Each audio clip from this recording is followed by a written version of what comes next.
just saw me do was suck up one of the biggest failures that I have had this year, which was screwing up this knife, which I am making for the blade show. This was one of my more high-end, this was going to be, I should say, one of my more high-end knives for the show. I had this blade 90% done. You know, I was about to start on the handle. It was looking really good. And I messed up the plunge line. You know, not really beyond repair. I can fix it. You gotta be gentle with it. Well, I messed up the plunge line, and then I noticed the fuller was off by like just under 1/8 of an inch. And I went to fix that. I slipped and completely screwed up the fuller on the tip. And then I got upset, hit the knife against my wooden bench, and hit a screw in the table, taking a chunk out of the blade that was already sharpened. So it was just like a series of events that just ruined this knife. And I pretty much gave up on it. I you know, chucked it in the woods. Said, screw it, I'm not going to work on this knife anymore. I'm just going to forge more knives for the show.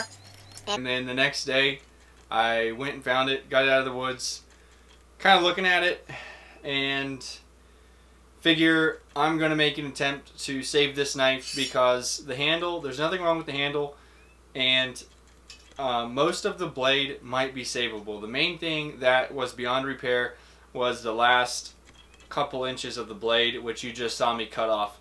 So I have cut off part of the knife. I am going to regrind it, reprofile it, and then also try to address the plunge line issues here and see if I can turn this into a profitable knife still.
This thing is sweet. Wow, well, I'm really happy about the comeback that this knife has gone through. And this is sellable now. I mean, the blade is shorter. It's basically the same shape, but of course shorter. I have a working finish on here. You know, it won't really damage the finish by using the knife because you want the knife to be used as a maker. That took me about 5 hours of grinding and meticulous little work on the plunge lines and getting everything back into place, because when you do a knife from start to finish, there's just a series of steps you follow. You do this first, then you do that, then you do that, and everything turns out right. When you go back to a knife that's already had all those steps done in place, it's harder to do them again, because when you do one thing, then it affects another thing. And so I'm basically going back and forth between grinding the swedge, the fuller, the blade or the edge and then this ricasso here, like back and forth, back and forth, back and forth. I do a little bit here, then I have to go back a little bit here, and it's just really tedious. And about 5 hours of doing that on the grinder, but it saved the knife. This is probably the biggest comeback that I have ever had on a blade.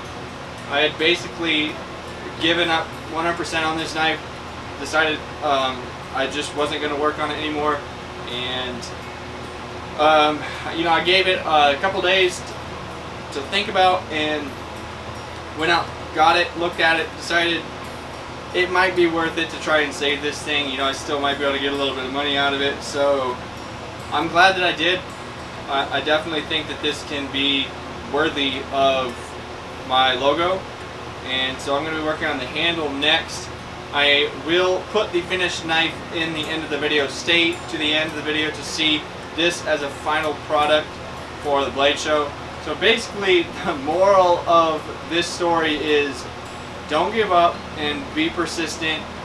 You know, give things a little bit of time to blow over, then revisit them with a clear head, see if it would be worth it to go back and, you know, be persistent on that project. Now, when I fail on a project, usually the failures aren't quite this bad, but I mess up stuff, you know, every week. I have mess ups, and I think that one of the things that distinguishes the method that I take versus someone else is that I typically don't give up on that project.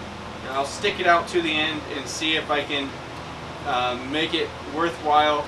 Like, for instance, this knife, I mean, this knife is more of a mess up than I normally do. This was a difficult challenge to bring this knife back, but I face it on a day-to-day basis, and everyone does. And I think that one thing that separates a lot of people that don't earn what they want to earn, money or life or whatever, is that separates us is persistence and not giving up. You know, seeing failure as an opportunity to create something else. So just like on my Forge and Fire episode, they may not have shown every step that I messed up in. You know, they only showed a couple times where I messed up, but I was messing up, and I didn't just walk out and give up. You know, oh, I only have an hour left, I'm not gonna have time to do this, I'll just give up. You know, you stick it out, make do with what you can. And like the finial on my sword in the final round that I messed up, I had to redo, and they actually made a big deal out of that. They actually on the show had me cursing, which by the way, I never curse on that show. Those bleeps were all added in for drama. I didn't say anything during that. They made that out to be a big deal because they wanted drama, but really, it wasn't. You know, I messed up, I moved on, I redid it, it turned out good. So, you know, if you're working on a project like this or anything, just be persistent, because persistence will reward you in the end. So the knife is finished now, other than this copper pin, which I still need to dome over. The knife is sharpened though already. So I really like the blade shape on this. I may make more of these knives with the same shape, or a pretty close variation to this shape as a camp knife. This is a keyhole handle construction with a rosewood handle. The blade steel is W1.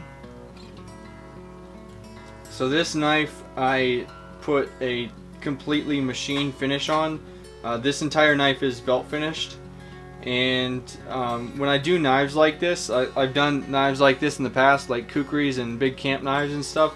It's what I call a working finish, and lots of other makers have similar finishes with similar names to them.